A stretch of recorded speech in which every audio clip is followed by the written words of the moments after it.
موسیٰ علیہ السلام اس کی طرف آنے لگے تو چیخنے لگا، چیخ کر کہتا ہے اتریدنی ان تقتلنی کما قتلتنا نفس بالامس، کہ اے موسیٰ کیا تم مجھے بھی ویسے ہی قتل کرنا چاہتے ہو کہ جیسے تم نے اس دن اس بندے کا قتل کیا تھا۔ موسیٰ علیہ السلام کی قوم کا ہی تھا، وہ ان سے ایسا کہتا ہے اور جھگڑا چھوڑ کر بھاگ کر کے جاتا ہے فرعون کے محل میں، اور فرعون کے محل میں جا کر کے موسیٰ علیہ السلام کی شکایت لگاتا ہے، جبکہ وہ موسیٰ علیہ السلام کے ہی خاندان سے تھا۔ کہتا ہے فرعون سے کہ موسیٰ تمہارے خاندان سے نہیں ہے اور تمہارا ایک آدمی کا قتل کر چکا ہے موسیٰ۔ اب اس ٹائم معاملہ بہت بگڑ چکا تھا، فرعون کے دربار میں یہ سب چگلیاں اس نے کر دی تھی، ساری باتیں اس نے بتا دی تھی، جبکہ وہ موسیٰ علیہ السلام کی ہی قوم کا تھا، کوئی دوسری قوم کا نہیں تھا، نہ فرعون کی قوم کا تھا، تو اسی نے چگلی کر دی۔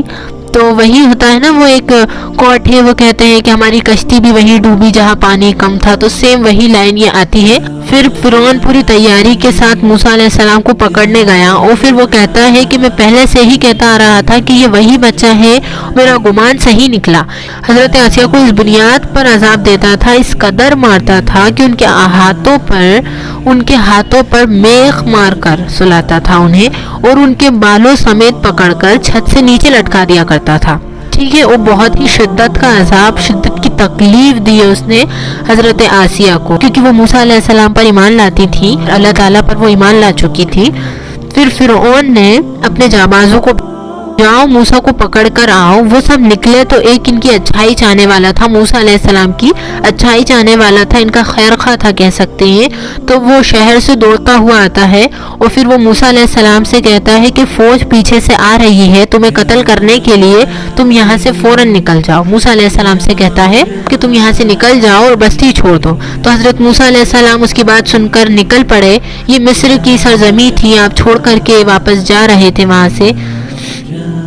وہاں سے خوف کے عالم میں نکلے موسیٰ علیہ السلام، دوسری بستی پر چلے گئے تھے، یہ ایک جگہ پر گئے تھے، اور وہ پورا جو واقعہ ہے وہ سورہ قصص میں موجود ہے، A to Z کہاں سے کیا ہوا تھا اور کیا نہیں ہوا تھا۔ پھر اب آپ آتے ہیں، پھر بستی میں پہنچے، پھر جب موسیٰ علیہ السلام دوسری بستی میں پہنچے تو وہاں دیکھا کہ ایک کنواں تھا، کنویں پر بھیڑ لگی ہوئی تھی اور پانی کھینچ رہے تھے کافی سارے لوگ، اس میں 2 لڑکیاں تھیں دور شرماتے ہوئے کھڑی ہوئی تھیں، اور وہ دور شرماتے ہوئے کھڑی ہوئی تھی، بھیڑ میں تھی اور پانی نہیں نکال پا رہی تھی۔ تو موسیٰ علیہ السلام آئے اور بھیڑ میں سے ان کے لیے پانی نکالا، آپ نے قوی تھے، اور موسیٰ علیہ السلام قوی تھے، طاقتور تھے،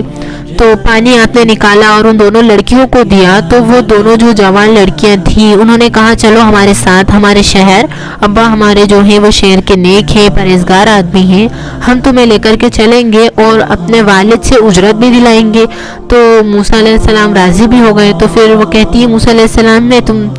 علیہ السلام سے پھر وہ کہتی ہے تم دیکھنے میں اجنبی لگتے ہو، مسافر ہو،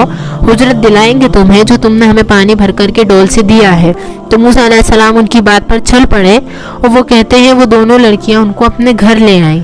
تو وہ جو ان کے والد تھے وہ کوئی عام انسان نہیں تھے، وہ حضرت شعیب علیہ السلام تھے، اللہ کی نبی تھے، وہ حضرت شعیب علیہ السلام تھے، اللہ کے نبی تھے۔ تو یہ دونوں جو تھیں جن کو موسیٰ علیہ السلام نے پانی نکال کر دیا تھا وہ نبی کی بیٹیاں تھیں۔ موسیٰ علیہ السلام آئے اور پھر حضرت شعیب نے ان سے پوچھا کہ تمہارے ساتھ کیا کیا ہوا ہے۔ موسیٰ علیہ السلام نے ان کو سارا واقعہ بتایا شعیب علیہ السلام کو۔ علیہ السلام فرماتے ہیں نجوت من القوم ظالمین، یعنی کہ تم ایک ظالم قوم سے نجات پا کر کے آئے ہو، رہو ہمارے ادھر رہو، حرج نہیں ہے کوئی۔ اب اجرت کی باری آئی تو تمہیں اجرت کیا دی جائے گی؟ فرماتے ہیں کہ میں چاہتا ہوں تم میری دونوں بیٹیوں میں سے ایک سے نکاح کر لو۔ کس بات پر کر لو؟ اجرت کے بات پر، کہ وہ جو اجرت دی جائے گی وہ نکاح کے طور پر دی جائے گی۔ اور نکاح کے مہر میں کیا رہے گا؟ مہر میں یہ رہے گا کہ جو حضرت شعیب علیہ السلام تھے ان کا ایک باغیچہ تھا، تو انہوں نے یہ کہا کہ تمہیں میرے باغیچے میں 8 سال تک رکھوالی کرنی پڑے گی، اور پھر جو تھے